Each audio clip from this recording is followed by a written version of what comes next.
እንዴ በቀናትማ ግብግብ ካልሽማ በምን እድላችን ጋይስ።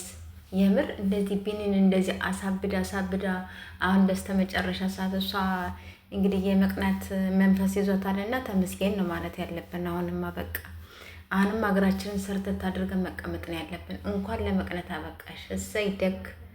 ኧረ ጭራሽ አልቀረብሽም እዩ።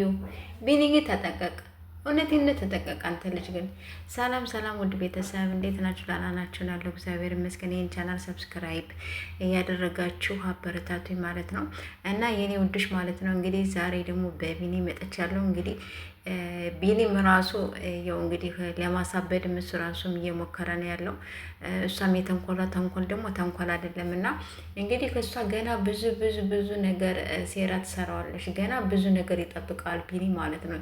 ያልተጨረሰ ነገር አለ። አሁን ደግሞ ጭራሽ በሀብል ደግሞ መጣልሽ ማለት ነው። እንግዲህ በአንገት ሀብል መጣልሽ ማለት ነው። እንግዲህ እቺ ተንኮለኛ ያንቺ ተንኮል እንደሆነ አያልቅም ማለት ነው። እንግዲህ እኔ በነገራችን ላይ ቡራንና ቢኒን አንድ አርጌ ነው የስያቸው የምሬን እንምላችሁ እና ትግስት አይደለም እሱ ራሱ ማለት ነው።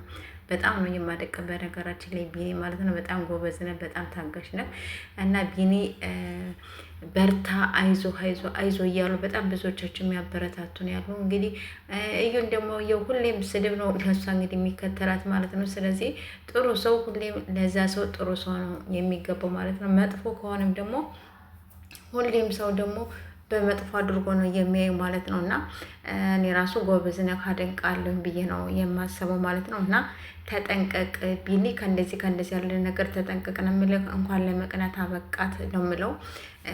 አሳብዳት በደንብ አድርገ ማለት ነው። ይገባታል እንግዲህ ለመቅናት ለማሳበድ ወጥር በርታ፣ ጎበዝ ነው የምልህ እኔ እና ውዶች፣ ምርጦች ስትገቡ ደግሞ በላይ ግቡ ማለት ነው። እኔንም ደግሞ አበረታቱኝ።